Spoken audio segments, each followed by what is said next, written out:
సంవత్సరాల తరబడి ఎన్ని మందులు వాడినా మీ మోకాల నొప్పులు తగ్గట్లేదా? ప్రాణ పెయిన్ క్లినిక్ లో అత్యాధునిక చికిత్స. శుక్రవారం అర్ధరాత్రి నుంచి ఆదివారం అర్ధరాత్రి వరకు కూడా కూర్చున్న కుంభవృష్టి కారణంగా మహానగరమైన విజయవాడ మొత్తం జలమయమైంది. ముఖ్యంగా చూస్తే సింగు నగర్, ప్రకాష్ నగర్, ఎస్ఆర్పురం, సత్యనారాయణపురం ఇవన్నీ కూడా జల దిగ్బంధంలో చిక్కుకుపోయాయి. ముఖ్యంగా తీసుకుంటే ప్రకాష్ నగర్, సత్యనారాయణపురం ఈ ప్రాంతాలందరికీ కూడా అన్న ప్యాకెట్లు భోజన ఏర్పాట్లు కావచ్చు, భోజన ప్యాకెట్లు కావచ్చు, వాటర్ ప్యాకెట్లు కావచ్చు ఏవి కూడా అందలేదని చెప్తున్నారు. మరోవైపు చూస్తే ఇక్కడ చూసుకుంటే సింగునగర్ ఫ్లైఓవర్ మీద ఈ భోజన ప్యాకెట్ చూస్తే వృధాగా పడేశారు, కుప్పలుగా పడేశారు. అక్కడేమో అన్నమో రామచంద్ర అని వాళ్ళు అలమటిస్తుంటే, మరోవైపు చూస్తే ఈ భోజన ప్యాకెట్లు మాత్రం ఇక్కడ కుప్పలుగా ఉంటాయి. ఇంత దూరం తీసుకొచ్చిన వారు కాస్త ముందుకు వెళ్ళి బోట్ల సాయంతో ముందుకు వెళ్ళి బాధితులందరికీ కూడా భోజన ప్యాకెట్లు అందించి వారి యొక్క ఆకలిని తీర్చి ఉంటే బాగుండేది అని అందరూ కూడా భావిస్తున్నారు. అందరూ కూడా ఇక్కడికి వచ్చేసి ఇటు నుంచి ఇటే ఎగువ ప్రాంతం వల్ల తీసుకెళ్ళిపోతున్నారు తప్పితే దిగువ ఎవరైతే జల దిగ్బంధంలో చిక్కుకొని అలమటిస్తున్నారో వారిని మాత్రం ఎవరు పట్టించుకోవడం లేదని చెప్తున్నారు. రాష్ట్ర ముఖ్యమంత్రి చంద్రబాబు నాయుడు గారు ఎన్ని చర్యలు తీసుకున్నా ఎవరికి కూడా ఎలాంటి ఇబ్బందులు లేకోకుండా చూడాలని ఆదేశిస్తున్నప్పటికీ కూడా అధికారులు మాత్రము ప్రజల వద్ద బాధితుల దగ్గరకు వెళ్ళి వారికి సాంత్వన కల్పించడానికి కావచ్చు, వారికి అవసరమైన చర్యలు తీసుకోవడానికి కావచ్చు, చర్యలు తీసుకోవాలని ఇక్కడ ప్రజలు అంటున్నారు. ఇలాంటి చంటి బిడ్డలతో, ఇలాంటి తల్లిదండ్రులు చంటి బిడ్డలతో పడుతున్న ఇబ్బందులు కూడా మనం చూస్తూనే ఉన్నాము. ఇకపోతే బోట్లన్నీ కూడా లారీలకే పరిమితం చేశారు తప్పితే అట్లా పెట్టుకుంటే ఏం లాభము? ఆ బోట్లను నీటిలోకి దింపి అవసరమైన ప్రాంతాలకు పంపించి అక్కడ వరద నీటిలో చిక్కుకున్న వారిని సురక్షిత ప్రాంతాలకు తరలిస్తే కదా బాగుంటుందని ఇక్కడి ప్రజలు అంటున్నారు. కానీ మరి చూద్దాం, ఇప్పటివరకు బోట్లు లేని సాయం కారణంగా చాలా మంది వృద్ధులు కావచ్చు, గర్భిణీలు కావచ్చు, బాలింతలు కావచ్చు, వాళ్ళందరూ కూడా ఇళ్లలోనే చిక్కుకొని ఉన్నారు. ఇక్కడ కూడా మనం చూడొచ్చు, పాపం అక్కడ నుంచి ఇళ్లలో నుంచి వచ్చేసి ఇక్కడ మొత్తం మహిళలంతా కూడా ఇక్కడ చిక్కుకొని ఉన్నారు. ఇదొక చూస్తే రైతు బజార్, సింగ్ నగర్ రైతు బజారు, ఇదంతా కూడా జల దిగ్బంధంలో ఎలా చిక్కుకొని పోయిందో కూడా మనం చూస్తున్నాం కదా. అంటే ఈ పరిస్థితి మనము దాటాలి అన్నా, ఈ ప్రాంతం అంతా పాత స్థితిలోకి రావాలన్నా ఒక వారం రోజుల పాటు వర్షము రాకుండా ఎండ వస్తే తప్పితే ఈ పరిస్థితి అంతా కూడా చక్కబడే అవకాశం అయితే కనిపించడం లేదు. అయితే ఈ వారం రోజుల పాటు కూడా రాష్ట్ర ప్రభుత్వం స్పందించి అధికారులను ప్రతి కాలనీకి పంపించి బాధితులకు ఆహారపు సౌకర్యాలతో పాటు మంచినీటి సౌకర్యాలు, నిత్యావసర సరుకులను కూడా అందించాల్సిన అవసరం అయితే ఎంతైనా కనిపిస్తుంది. ఇలా కాకుండా వరుణుడు మరింత విజృంభిస్తే మాత్రము విజయవాడ మహానగరం మరో వయనాడు కాక తప్పదనేది ఇక్కడి ప్రజల యొక్క బాధ. గతంలోనే చెప్పారు బ్రహ్మంగారు తన కాలజ్ఞానంలో విజయవాడకు వరద ముప్పు ఉంది అని చెప్పారు కదా. ఆ వరద ముప్పు ఇప్పుడు పొంచి ఉందా అనే విధంగా కూడా విజయవాడ ప్రజలు భయాందోళనకు గురవుతున్నారు. విజయవాడ ప్రజల భయాందోళనకు గురి చేసి ఎప్పటికప్పుడు బాధితులను సురక్షిత ప్రాంతాలకు తరలించాల్సిన బాధ్యత ప్రభుత్వంపై ఉంది. ఇక్కడ మరోవైపు చూసి మొత్తం కూడా జనం అంతా కూడా ఫుల్గా గుమిగూడి ఉన్నారు. మొత్తం కూడా ఇక్కడ జనం అంతా కూడా ఇప్పటికే చూడండి, చంటి బిడ్డల వాళ్ళంతా కూడా చూడండి ఎలా తీసుకొస్తున్నారు. ఆసుపత్రులలో ప్రసవించిన తల్లులు కావచ్చు, వాళ్ళందరినీ కూడా ఎలా తీసుకొస్తున్నారు. వీరందరూ కూడా చూడండి, సింగు నగర్ ఆసుపత్రులలో ప్రసవించిన అంతా కూడా సురక్షిత ప్రాంతాలకు రెస్క్యూ టీం తరలిస్తుంది. వీరందరినీ చూడొచ్చు, ఎంత నానా ఇబ్బందులు పడుతున్నారు అదంతా చూడండి. అతను కూడా పాప ఈ చంటి తల్లి చూడు, ఏమైంది తల్లి? మామూలేనా ఇక్కడ జనం తల్లి?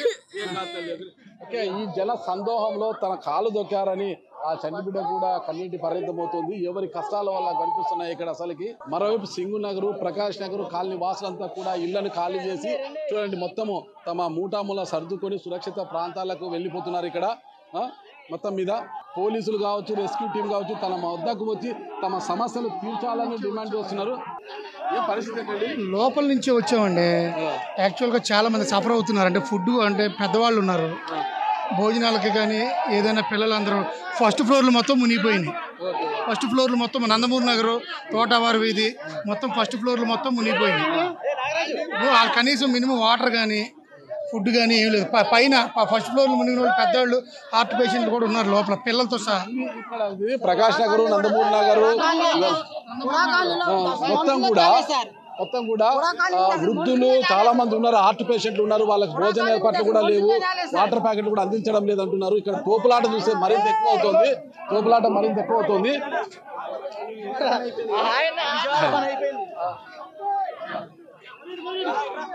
ఈ తోపులాట పడింది. మరికొంతమంది ఇక విజయవాడ పని అయిపోతుంది, మరో వైనాడు కానుంది అని భయాందోళనకు గురి చేస్తున్నారు. ఓకే, చంటి బిడ్డల్ని చూడొచ్చిన పాపం చంటి బిడ్డలతో సురక్షిత ప్రాంతాలకు తరలి వెళ్తున్నారు. చంటి బిడ్డలందరినీ కూడా